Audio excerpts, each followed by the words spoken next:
দক্ষিণ Charilam English medium স্কুলে মাত্র একজন শিক্ষিকা দিয়ে পঠন পাঠন চলায় তীব্র ক্ষোভ প্রকাশ করেছেন অভিভাবকরা। নার্সারি থেকে পঞ্চম শ্রেণী পর্যন্ত স্কুলটিতে প্রধান শিক্ষক সহ মাত্র 4 জন শিক্ষক শিক্ষিকা রয়েছেন। তার মধ্যে একজন অসুস্থ এবং 2 জন জনগণনার কাজে ব্যস্ত থাকায় বর্তমানে একা ইনচার্জ ভাগ্যশ্রী দেববর্মা পুরো বিদ্যালয় সামলাচ্ছেন। এই চরম শিক্ষক সংকটের মধ্যে স্কুল পরিদর্শনে আসেন চরিলামের ডেপুটি আইএস তনিমা রায়। অভিযোগ উঠেছে তিনি পরিস্থিতি দেখে উল্টে ছাত্রছাত্রীদের অভিভাবকদের বলেন যে এমন অবস্থা হলে শিশুদের বিদ্যালয়ে আনার দরকার নেই।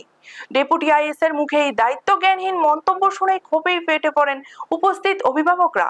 এই ঘটনাকে কেন্দ্র করে স্কুল প্রাঙ্গণে ডেপুটি আইএস এবং অভিভাবকদের মধ্যে তীব্র তর্ক বিতর্ক তুমুল উত্তেজনা তৈরি হয়। ব্যুরো রিপোর্ট, নিউজ তৎকাল 24।